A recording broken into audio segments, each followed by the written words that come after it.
जय हिंद जवानों, नमस्कार। कैसे हैं आप सब लोग? उम्मीद है एकदम शानदार, जबरदस्त, बेहतरीन, जिंदाबाद हैं। और सभी लोग अपनी तैयारी में बहुत शिद्दत के साथ जुटे हुए हैं। दिल से आप सभी लोग मेहनत कर रहे हैं और शानदार तरीके से अपनी पढ़ाई को बहुत आगे बढ़ा रहे हैं, क्योंकि आपने बहुत जल्द से जल्द एक सपना देखा हुआ है कि हमें कैसे भी करके एक वर्दी पानी है, एक गवर्नमेंट जॉब पानी है, जो कि आपका और आपके माँ बाप का एक बहुत बड़ा सपना है। और वास्तव में एक मिडिल क्लास फैमिली के लिए आप लोग जिस दौर में हैं, जिस स्तर पर आप लोग हैं, उस स्तर पर इस चीज़ की बहुत ज़्यादा आवश्यकता होती है। वहीं अगर मैं बात करूं कुछ वर्दी लवर्स की, जिनको बस नौकरी चाहिए तो वर्दी की चाहिए, उन्होंने तो बिल्कुल वर्दी के पीछे अपनी जी जान एक कर दी है। अग्निवीर की तैयारी के बाद आप लोग अब ये देख रहे होंगे, रनिंग में आप लोग लगी रहे होंगे, नो डाउट, कोई बात नहीं।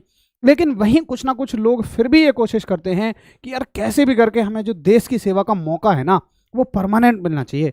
4 साल में मज़ा नहीं आएगा, कुछ बातें ऐसी सोचते हैं लोग। तो ऐसी ही सब चीज़ों के लिए बच्चों, आपके इस मोटिवेशन को और बढ़ाने के लिए मैं नए नए रास्ते खोज कर लाता हूँ। वहीं पिछली वीडियो में जहां मैंने आपको एक इंडियन आर्मी में जाने का परमानेंट रास्ता बताया था, उसी प्रकार से मैं आपको आज एक नेवी में जाने का भी बहुत प्यारा सा परमानेंट रास्ता बताऊंगा। जी हाँ, बिल्कुल मैं आपसे सही कह रहा हूं। जिस नोटिफिकेशन के बारे में, जिस इंफॉर्मेशन के बारे में मैं आपसे बात करने वाला हूं, वो है इंडियन नेवी चार्जमैन के नाम से, और ये आपकी एक परमानेंट भर्ती है। हालांकि आप लोगों ने हो सकता है इसकी नोटिफिकेशन को जहां तहां देख लिया होगा, लेकिन प्रॉपर तरीके से आपको जानकारी नहीं मिल पाई होगी। और अगर आप मुझे जानते हैं, आपने मेरी वीडियोस पहले भी देखी हैं, तो इतनी उम्मीद तो आपको होगी कि मैं आपको यहां पर एक कंप्लीट इन्फॉर्मेशन दूंगा। एलिजिबिलिटी मैं आपको पहले ही बता दूंगा, योग्यता शुरुआत में ही बता दूंगा, जिससे केवल वो बच्चे रुकें जो योग्य हैं, बाकी बच्चे अपना बिल्कुल भी समय खराब नहीं करेंगे। ऐसा नहीं है कि मैं आपसे व्यूज़ लेने के चक्कर में सबसे लास्ट में एलिजिबिलिटी को बताऊंगा, पहले सारी बातों से आपको पका दूंगा। जी नहीं, एलिजिबिलिटी मैं आपको बिल्कुल पहले बताऊंगा, उसके बाद जो भी उस कैटेगरी में आते हैं वो वहां पे रुक जाइएगा। ठीक है बच्चों, तो चलिए बगैर किसी देरी के शुरू करते हैं और कंप्लीट इन्फॉर्मेशन हम जानते हैं इस वीडियो में। तो आइए देखते हैं। भर्ती का नाम है recruitment of civilians personal Indian navy. यहाँ पे आप ये देखेंगे कि कहीं भी अग्निवीर नहीं लिखा हुआ है, यानी कि ये एक आपकी परमानेंट वैकेंसी है। तो आइए जरा बात कर लेते हैं कि किस किस तरह की ये परमानेंट वैकेंसी है। देखो बच्चों, मैं जानता हूं कि कहीं ना आप लोग कुछ ऐसे फील्ड से बिलोंग करते रहे हैं जहां पे ढेर सारी वैकेंसीज निकला करती थी। लेकिन आप ये भी बात मेरी कहीं ना कहीं समझें कि जहां वैकेंसीज बहुत ज़्यादा होती हैं, वहां पे कंपटीशन भी बहुत ज़्यादा होता है, और जहां पर वैकेंसीज कम होती हैं दोस्तों, वहां पे कंपटीशन भी काफ़ी कम होता है। तो आप कम भर्तियां देख के बिल्कुल भी मत घबराया करिए। अगर मेरी इन्फॉर्मेशन आप तक पहुंच जाती है, आप उस एलिजिबिलिटी के दायरे में आते हैं, आपकी तैयारी बहुत अच्छी है, तो आपको मजबूती से ना फॉर्म भरना चाहिए और आगे पेपर भी देने जाना चाहिए। बिल्कुल भी आपको ये परेशान नहीं होना है कि यार यहाँ पे तो भर्तियां कम हैं। आइए जरा देख लेते हैं एक बार कि क्या क्या चीज़ें हैं इसमें। तो बच्चों, ये जो भर्ती है बेसिकली उन बच्चों के लिए है जिनके पास बीएससी है, जिनके पास डिप्लोमा है। अब क्या डिग्री वाले भी इसमें अलाउड हैं? देखिए, लिखा हुआ तो पूरी नोटिफिकेशन में कहीं नहीं हुआ, डिग्री का जिक्र कहीं नहीं है।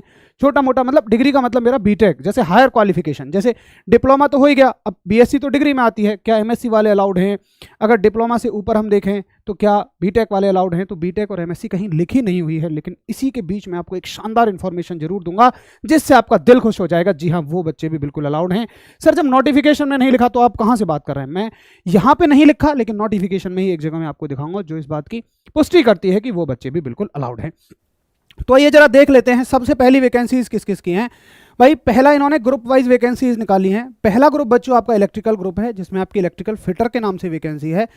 और इसकी जो एलिजिबिलिटी है, आपके पास बीएससी होनी चाहिए, degree in science with physics और केमिस्ट्री और mathematics, degree in science with physics और केमिस्ट्री और mathematics from a recognised university. ठीक है, आपके पास बीएससी होनी चाहिए, चाहे वो फिजिक्स में हो।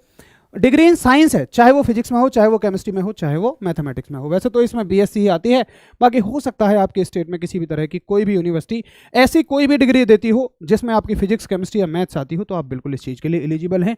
या फिर वो कह रहे हैं डिप्लोमा चाहिए उन्हें इलेक्ट्रिकल इंजीनियरिंग में। ठीक है, इलेक्ट्रिकल इंजीनियरिंग में क्या चाहिए बच्चों? आपको डिप्लोमा चाहिए। एक सेकेंड का मुझे समय देंगे। चलो, पोस्ट कितनी है भाई? अनरिजर्व की 18 पोस्टें, ईडब्ल्यूएस 4, ओबीसी 9, एससी 8, ये सारी आप टोटल देख लेना। टोटल पोस्ट मिला के इनकी 42 पोस्ट यहाँ पे बन जाती हैं। ठीक है, आगे अगर मैं देखूं, दूसरी कोर जो है इनकी वेपन ग्रुप है। वेपन ग्रुप में अलग अलग तरह की इनकी वैकेंसीज हैं। अगर आप इनकी एलिजिबिलिटी सबकी उठा के देखेंगे, मैं आपको पीडीएफ का लिंक भी कमेंट सेक्शन में प्रोवाइड करा दूंगा, जहां पे आप बिल्कुल सुनिश्चित होकर अपनी वैकेंसीज देख लेना।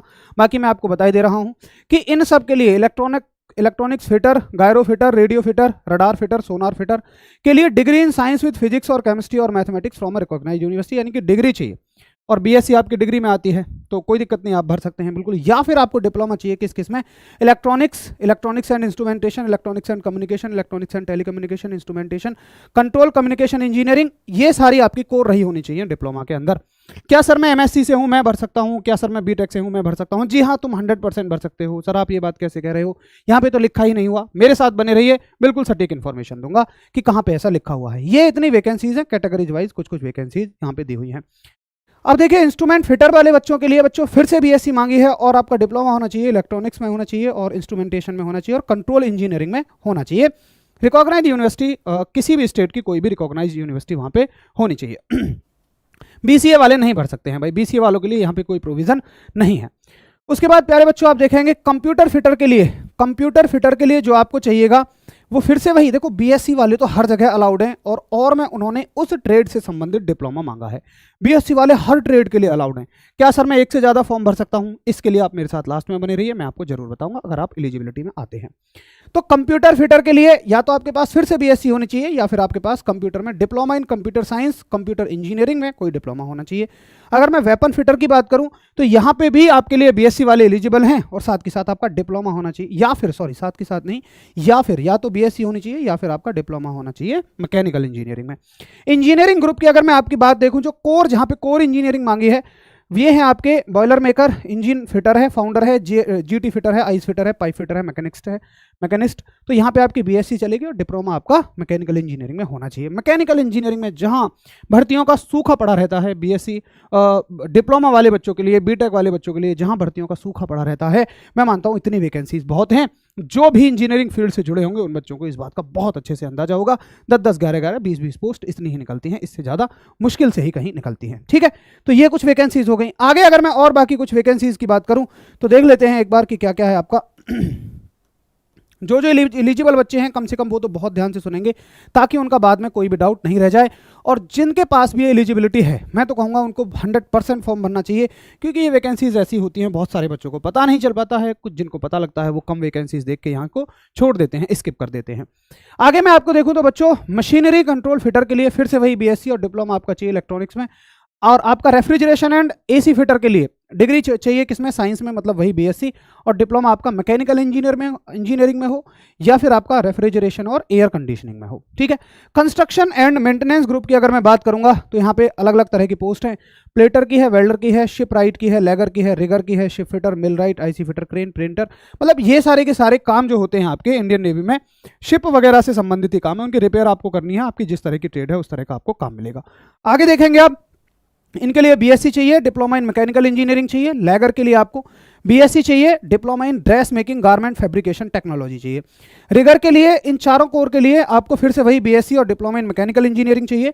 और पेंटिंग के लिए बीएससी होनी चाहिए, या फिर आपके साथ पेंट टेक्नोलॉजी में कोई डिप्लोमा होना चाहिए। सिविल के साथ आपके पास बीएससी होनी चाहिए, या फिर सिविल इंजीनियरिंग में कोई भी डिप्लोमा आपका चल जाएगा। बीएससी वालों के लिए तो एक बहुत तगड़ी अपॉर्चुनिटी है। ठीक है, चलो प्रोडक्शन प्लानिंग एंड कंट्रोल की अगर मैं बात करूंगा बच्चों, तो पीपी&सी ग्रुप की वैकेंसी है, और यहाँ पे आपको बीएससी चाहिएगी, और diploma in engineering in the appropriate discipline as mentioned in the serial number A to B, यानी कि जो इस ब्रांच से रिलेटेड बच्चे हैं उनको पता लग जाएगा कि उनके पास है या नहीं है, बाकी इसमें ट्राई मत करिएगा। ठीक है, अब जरा देख लेते हैं एक बार कि इनके लिए कौन कौन एलिजिबल हैं, कैसी कैसी एज है, वो सारी बातों की बात कर लें। तो एज लिमिट की बात करें हम, एज लिमिट आपकी 18 से 25 साल है, भाई बहुत अच्छी खासी एज है। जहां अग्निवीर में केवल 18 से 21 साल आपकी एज दी जाती है, 18 से 25 साल, और वहां पे रिलैक्सेशन भी नहीं मिलता। यहाँ पे प्रॉपर रिलैक्सेशन है, SC/ST को 5 साल का, OBC को 3 साल का, बाकी जो जिस कैटेगरी में है उस तरह से प्रॉपर रिलैक्सेशन दिया गया है। और ये कब तक काउंट होगा, ये आपका closing date for the receipt of online application की डेट तक सब कुछ काउंट होगा। ऐसा हर वैकेंसी में आजकल नहीं देखने को मिल रहा है। वो अपनी एज लिमिट देते हैं और उसी में आपका रखवा देते हैं। कंप्यूटर ITI चलेगा क्या सर जी? कंप्यूटर में ITI, भाई ITI एक डिप्लोमा नहीं है, ITI आपका नहीं चल पाएगा।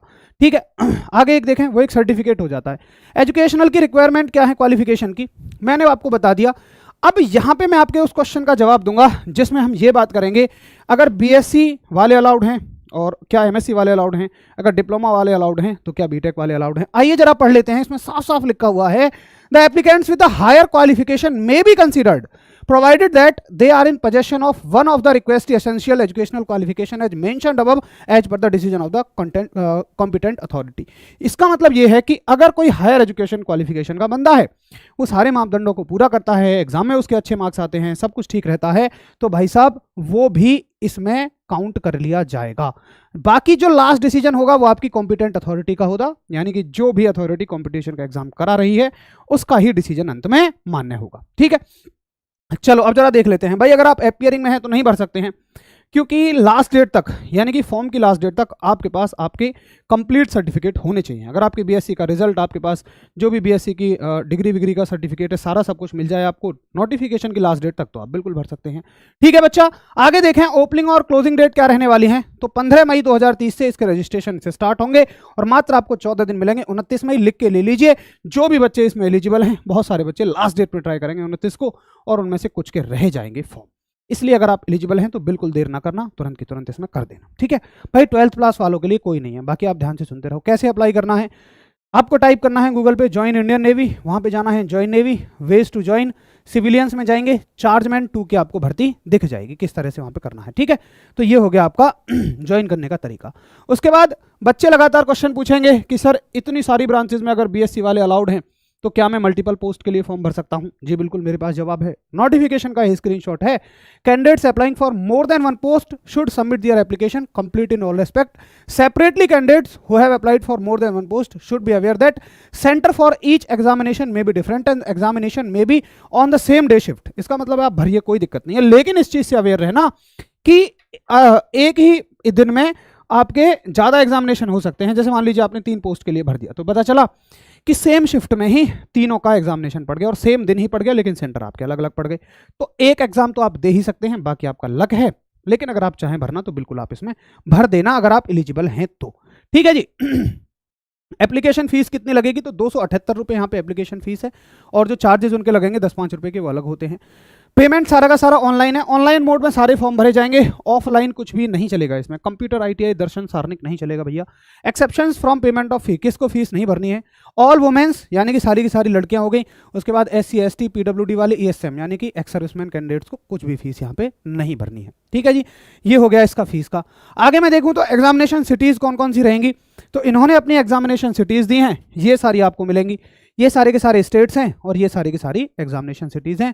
पोर्ट ब्लेयर, विशाखापट्टनम, पटना है, गुवाहाटी है, नई दिल्ली है, अहमदाबाद, कोची, भोपाल, मुंबई, चेन्नई, हैदराबाद, लखनऊ और कोलकाता, ये इन्होंने अपने सेंटर के सेंटर दिए हैं। यानी कि इन स्टेट्स में ये सेंटर्स आपके बनाए जाएंगे और कोई भी चेंजमेंट इनमें नहीं किया जाएगा इन एनी सर्कमस्टांसेस, ये चीज़ भी साफ साफ लिखी हुई है।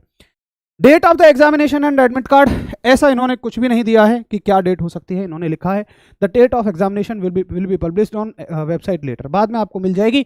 और exact date, time and venue of the examination will be given on the admit card, कि सब आपको एडमिट कार्ड में मिल जाएगा, बाकी सब आपको तभी बता दिया जाएगा। अभी से इन्होंने कुछ भी यहाँ नहीं बताया है। ठीक है, आगे हम देखें मोड्स ऑफ सिलेक्शन कि क्या सिलेक्शन का मोड रहने वाला है। तो पहले तो स्क्रीनिंग होगी ऑफ एप्लीकेशन की, तो क्या इसमें प्रतिशत के बेस पे, परसेंटेज के बेस पे कैंडिडेट्स को बुलाया जाएगा? ऐसा तो नहीं है, इसमें लिखा हुआ है Indian navy will screen all the application registered online as per eligibility criteria, यानी कि आपका एलिजिबिलिटी क्राइटेरिया चेक किया जाएगा कि आपने अगर डिप्लोमा भरा है तो क्या आपके पास मतलब कुछ ऐसे कि उसमें कोई एरर तो नहीं है। मेरे हिसाब से कोई सर्टिफिकेट, अगर फॉर्म भरते टाइम सर्टिफिकेट मांगे तो ये चेक करेंगे सर्टिफिकेट कैसा है। अगर फॉर्म भरते टाइम सर्टिफिकेट ये नहीं अपलोड कराएं तो मान लेना कि बस फिर ये चेक कर रहे हैं आपने एंट्रीज वगैरह ठीक से भरी हैं या नहीं भरी हैं। ठीक है, बाकी इसमें ऐसा नहीं लिखा हुआ है कि कोई कट ऑफ लगाई जाएगी, ऐसा कुछ नहीं है। मेरे हिसाब से तो यही है कि जो भी बच्चे फॉर्म भरेंगे सबको एग्जामिनेशन देने का मौका मिलेगा। अब एग्जामिनेशन में क्या रहने वाला है, ये बात बहुत महत्वपूर्ण है और बहुत से बच्चों को ये बात यहीं की यहीं अलग कर देगी। कुछ लिमिटेड बच्चे केवल सिलेक्शन की दौड़ में यहाँ पे रह जाएंगे। क्यों? देखिए, ठीक है, रीजनिंग सब बच्चे पढ़ते हैं, एप्टीट्यूड सब बच्चे पढ़ते हैं 10 नंबर का, इंग्लिश सब बच्चे कर लेंगे, अवेयरनेस सब बच्चे कर लेंगे, लेकिन syllabus specific to the post applied for, उस ब्रांच का पर्टिकुलर सिलेबस आएगा, उसी ब्रांच का पर्टिकुलर सिलेबस आएगा जिस ब्रांच के लिए आप अप्लाइड कर रहे हैं। तो भाई अपनी ब्रांच से भी आप जुड़े हुए हो, मान लो जो डिप्लोमा वाले हैं, जो बीएससी वाले हैं, तो उनको अपनी ब्रांच की बढ़िया तरह से तैयारी रखनी चाहिए। ठीक है, 50 नंबर का होगा, और ये कितना होगा, 50 नंबर का। बाकी सब जनरल वाला मिला के 50 नंबर का होगा। अच्छा जी, सिलेबस क्या होगा? तो ये तो हो गया आपका किसका, रीजनिंग का, अवेयरनेस का, लैंग्वेज का, एप्टीट्यूड का, ये तो सब नॉर्मल सिलेबस है। अगर हम ट्रेड की बात करें तो the test which include questions relating to trade post as per the essential and desirable qualification required and job description specified. अब इसमें मेरे हिसाब से तो देखिए, इन्होंने ऐसा तो बताया नहीं कि डिप्लोमा वालों के लिए अलग क्वेश्चन होंगे या बीएससी वालों के लिए अलग क्वेश्चन होंगे। भाई एक ही एलिजिबिलिटी में तुम बीएससी भी बोल रहे हो और तुम डिप्लोमा भी बोल रहे हो, तो दोनों का फील्ड तो बिल्कुल अलग हो जाएगा। तो यहाँ पे जो क्वेश्चंस होंगे ना मेरे बच्चों, वो जनरल क्वेश्चंस मुझे लग रहे हैं। जैसे मान लीजिए अगर आप इलेक्ट्रॉनिक्स वाली पोस्ट को भर देते हैं तो फिजिक्स में इलेक्ट्रॉनिक्स वाला पोर्शन ज़्यादा दे दिया जाएगा। अगर आप मैकेनिकल भर रहे हैं तो मैकेनिक्स वाला पोर्शन ज़्यादा दे दिया जाएगा। इस तरह से यहाँ पे ब्रांचेस का वेटेज रहने वाला है। बाकी आप जिस भी ट्रेड के हैं उस ट्रेड के क्वेश्चंस को अच्छे से अपना तैयार रखिएगा, अपने सब्जेक्ट सारे के सारे तैयार रखिएगा।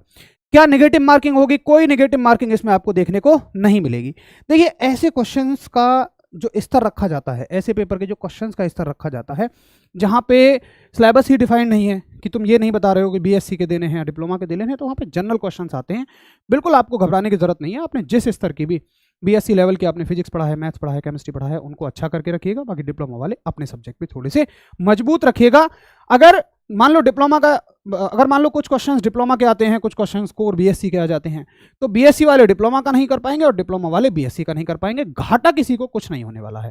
तो अपनी सब्जेक्ट्स पे आप मजबूती बना के रखना, आपको कोई डरने की जरूरत नहीं है।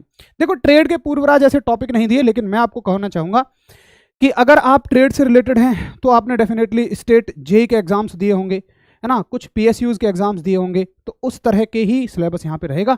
मार्केट में बहुत सारी ढेर सारी बुक्स अवेलेबल हैं, आप वहाँ से जाके किसी भी बुक को उठा के कर लेना अगर आपकी ट्रेड पे अपनी कंप्लीट तैयारी है। ठीक है भाई, ट्रेड का सिलेबस मैं फिर से कहूँगा कुछ नहीं दिया। और ट्रेड का सिलेबस ही क्या होता है, अगर आप कॉम्पिटिशन से जुड़े हुए हैं तो आप जेई के एग्जाम्स देते होंगे, वही आपका सिलेबस होता है, वही जनरल क्वेश्चन पूछे जाते हैं। तो ऐसे कुछ एक्स्ट्रा सिलेबस नहीं दिया, सारे के सारे अपने सब्जेक्ट के क्वेश्चन करके आइएगा। ठीक है जी, चलो अब अगर मैं बात करूं यहाँ पे, ये तो हो गया सारा का सारा। तो ये थी आपके लिए कंप्लीट इन्फॉर्मेशन। उम्मीद है सारी जानकारी आपको समझ में आ गई होंगी। अगर कोई भी जानकारी कैसी भी रह गई है तो बिल्कुल आप निश्चिंत होकर इस वीडियो के कमेंट सेक्शन में डाल दीजिएगा। देखिए जो भी बच्चे इस एलिजिबिलिटी दायरे में आते हैं वो बिल्कुल इस फॉर्म को भरना, बिल्कुल भी मत चूकना, अपनी तैयारी अच्छी रखना। सेंटर चाहे जहां मिले वहां एग्जाम जरूर देने जाइएगा अगर आप वास्तव में इंडियन नेवी में एक अच्छी जॉब पाना चाहते हैं। और इन जॉब की विशेषता ये होती है, कैसे ये कांस्टेबल लेवल से या जो बेसिक लेवल की जॉब होती है उनसे आपको अलग बनाती है, क्योंकि ये टेक्निकल जॉब है। तो टेक्निकल में आदमी को सीखने का ज़्यादा चांसेस मिलता है और ज़्यादा जल्दी से चीज़ें आदमी सीखेगा। भाई सबको तो टेक्निकल काम नहीं आता है। भाई जीडी वाला जनरल ड्यूटी का मतलब क्या है, सामान्य ड्यूटी है, सब उसको कर सकते हैं। लेकिन टेक्निकल का मतलब ये होता है कि आप स्पेसिफाइड हैं, और स्पेसिफाइड तो आपकी वैल्यू ज़्यादा होती है, प्रमोशंस के चांसेस आपके अच्छे खासे रहते हैं।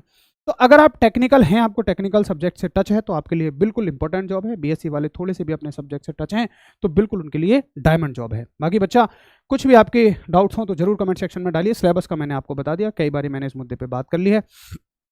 इससे अलग आपके कुछ डाउट हो तो बिल्कुल बाद में आप पूछ सकते हैं। तो ये आपके लिए एक परमानेंट वैकेंसी ढूंढ ढांड के निकाली गई है, उसकी इन्फॉर्मेशन पूरी की पूरी बटोरी गई है। इसी तरह जो भी परमानेंट वैकेंसीज आती रहेंगी मैं आपको बताता रहूँगा, लगातार यहाँ पे जानकारी देता रहूँगा। अगर आपको चाहिए कि भाई आपको तो एक नौकरी लेनी ही लेनी है, तो मैं उम्मीद करूँगा आप बिल्कुल बताए गए रास्ते पर अवश्य रूप से चलेंगे। मिलते हैं फिर किसी ऐसी ही मज़ेदार इन्फॉर्मेशन के साथ, तब तक के लिए सभी दोस्तों को मेरा नमस्कार, जय हिंद।